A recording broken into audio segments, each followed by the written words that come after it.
6 number হলো কোরবানির পর জানা গেল নামাজ হয়নি। 6 নাম্বার হলো কোরবানির পর কি হয় নাই? নামাজ হয় নাই। ঈদের জামাত কি শুদ্ধ হয় নাই। সেটা মানে কি? সেটা মানে অর্থাৎ ইমাম সাহেব সবাই মিলে জমাতে নামাজ পড়ছে, নামাজ পড়ার পরে সবাই এবার কোরবানি করার জন্য কি চলে গেল, পশুগুলা কোরবানি করতেছে। কোরবানি পশু জবাই করার পর খবর আসছে ঈদের জামাতের মধ্যে তো ইমাম সাহেব ভুল করছে। ইমাম সাহেব তো কি করছে? ভুল করছে। ভুল কি? উদাহরণ দিলে বুঝতে পারবেন। মনে করেন ঈদের নামাজ পড়াইছেন, হুজুর অজু করে না। হুজুর কি করে না? অজু করে না।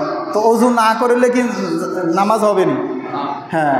তো এখন প্রশ্ন আসতে পারে যে হুজুর আপনি বললেন যে ঈদের জামাত না হলে কোরবানি করা না জায়েজ। এখন ঈদের জামাত তো হুজুর ইমাম সাহেব ভুল করে ফেললো। এখন ভুল করার পর জানা গেল যে ঈদের জামাতের মধ্যে ঈদের নামাজ কি হয় নাই? শুদ্ধ হয় নাই। এখন আমাদের কোরবানি হলো কি হলো না? হ্যাঁ, কোরবানি হয়ে গেছে। কোরবানি কি হয়ে যাবে? শুদ্ধ হয়ে যাবে। এবার আসেন 7 নাম্বার, রাতে কোরবানি করা। 7 নাম্বার হলো কি? রাতে কোরবানি করা।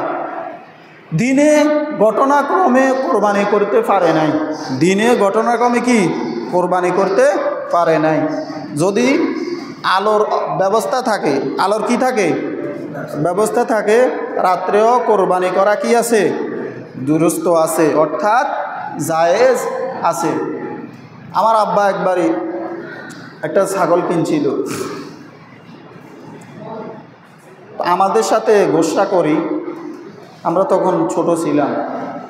তা আমি কি করছি, মাদ্রাসা থেকে না কই চলে আসছি। না কই কি চলে আসছি, চুরি করে চলে আসছি আর কি। বড় ভাই যে স্কুলে পড়ে ওইখান থেকে সেও পালায় চলে আসছে। সেও পালায় কি চলে আসছে।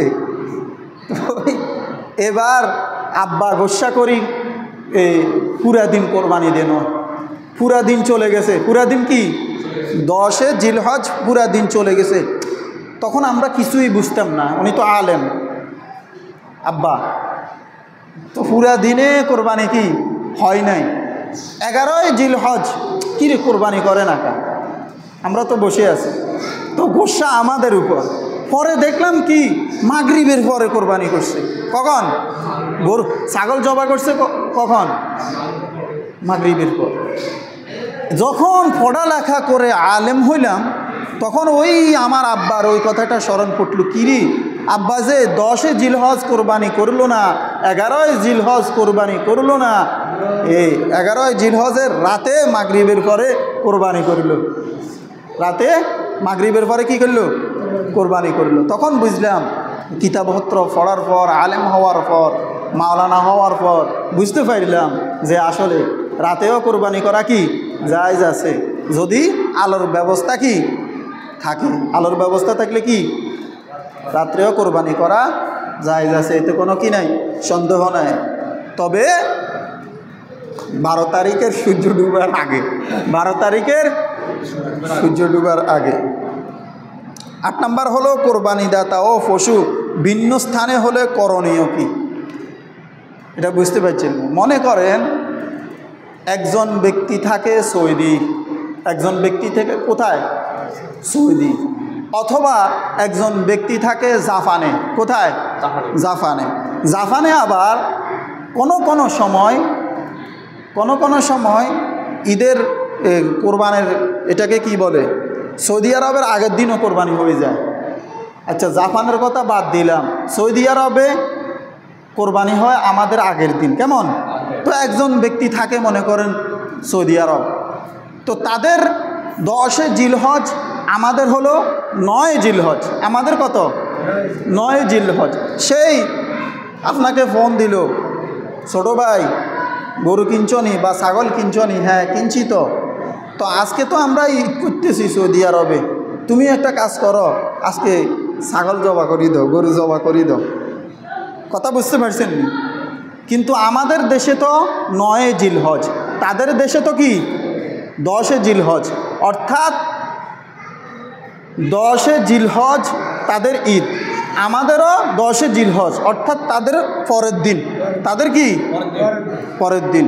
এখন তার নামে কোরবানি, সেই দেশে ছোট ভাইকে বলছে বা বড় ভাইকে বলছে, যে ব্যক্তি থাকুক না কেন, যে সে দেশে কোরবানি দিবে কেন, কিন্তু থাকে কোথায় সে?